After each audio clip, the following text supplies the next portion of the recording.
saya katakan yang namanya keterlambatan waktu atau jam karet itu, mohon maaf ya, sedikit ngeritik supaya nanti ke depan kan tidak begini.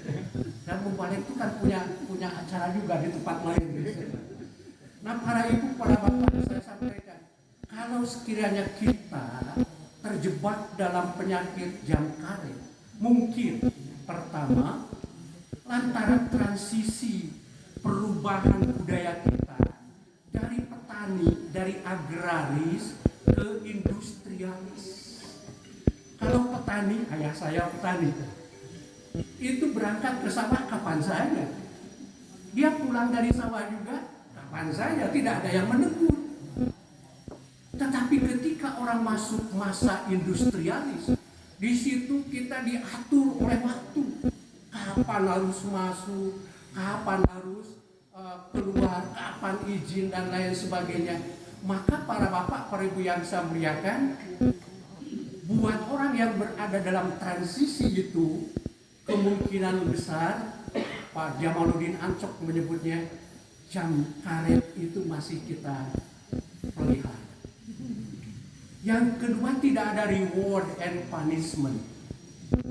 Kalau dalam Al-Quran misalnya ada yang disebut as-sawab dengan as-sawab dan al-iqab, ada yang disebut dengan pahala buat orang yang berbuat kebaikan, ada yang disebut dengan iqab atau siksa buat orang-orang yang tidak berbuat kebaikan. Nah, dalam kultur bangsa kita tidak ada seperti itu.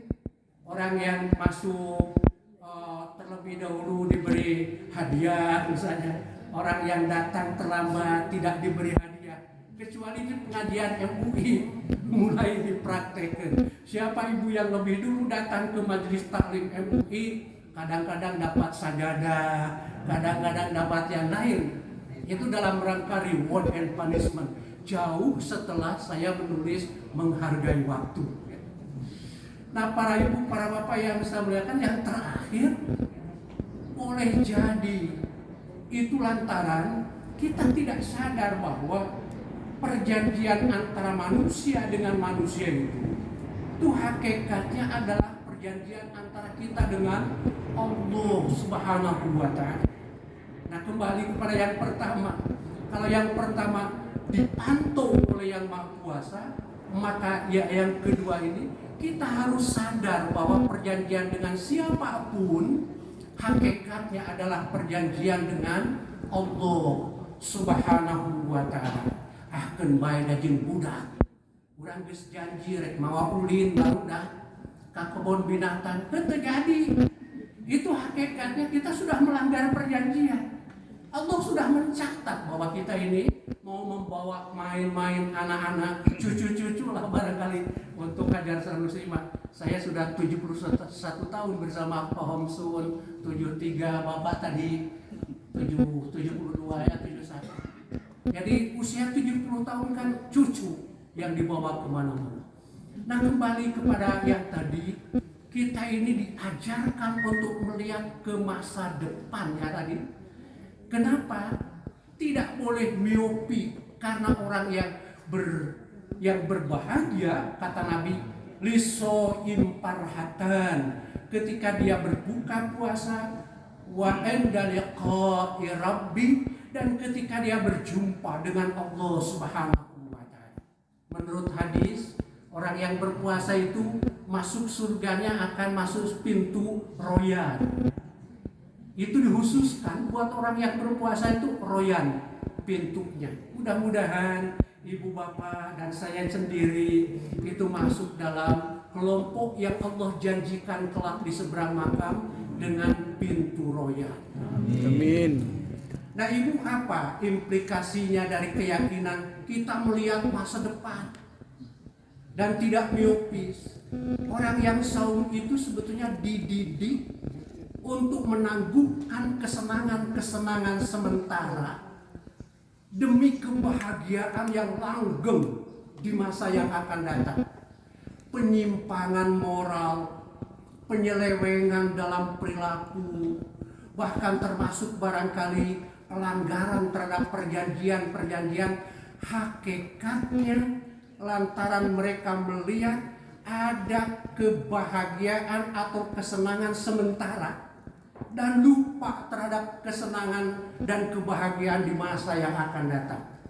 Saya ingin contohkan seorang intelektual di zaman Nabi Musa alaihissalam, Bal'am bin Ba'urah.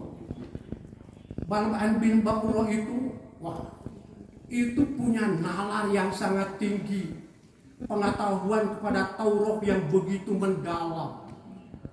Dan konon kabarnya ia memiliki keistimewaan dibandingkan dengan manusia rata-rata. Tapi ketika semestinya dia membela Musa untuk menegakkan kebenaran yang diturunkan Allah lewat nabinya ini, dia malah tergiur oleh keindahan, ketertarikan terhadap dunia, yaitu sebongkah emas. Sekarang emas mahal, yaitu mungkin zaman Bal'am bin Ba'urah juga mahal. Kenapa? Mestinya dia membela Musa alaihissalam, tapi malahan tertarik dengan emas yang diperlihatkan oleh Korun atau anak buahnya di negeri Mesir ketika itu. Quran mengatakan, andai kata si Bal'am ini, walau namanya tidak disebut, itulah etika Al-Quran. Kalau mungkin peristiwa yang akan terjadi akan terulang oleh orang yang bukan Bal'am di masa yang akan datang. Allah hanya mengatakan dia orang yang paling cinta kepada dunia. Akhlada ilal ardi. Dia cinta kepada dunia sehingga dia melepaskan ajaran-ajaran yang diyakininya sampai fa'atba'ahu syaitanu. Setan menjadi pengikutnya. Subhanallah ini. Biasanya setan yang diikuti oleh manusia. Tapi surah Al-A'raf ketika berbicara intelektual yang lebih cinta kepada dunia ketimbang kepada kebenaran, itu Allah mengatakannya fa'atba'ahu syaitanu. Karena akhlada ilal ardi fa'atba'ahu syaitanu, maka setan menjadi pengikutnya. Hebat itu. Biasanya setan diikuti, ini malah setan yang menjadi pengikutnya. Itu orang yang tidak tahan dengan menangguhkan kebahagiaan yang langgeng di masa depan, lantaran tertarik oleh kebahagiaan, kesenangan, kebahagiaan yang sementara, yang mudah untuk didapat. Dan zaman sekarang ini adalah zaman budaya instan.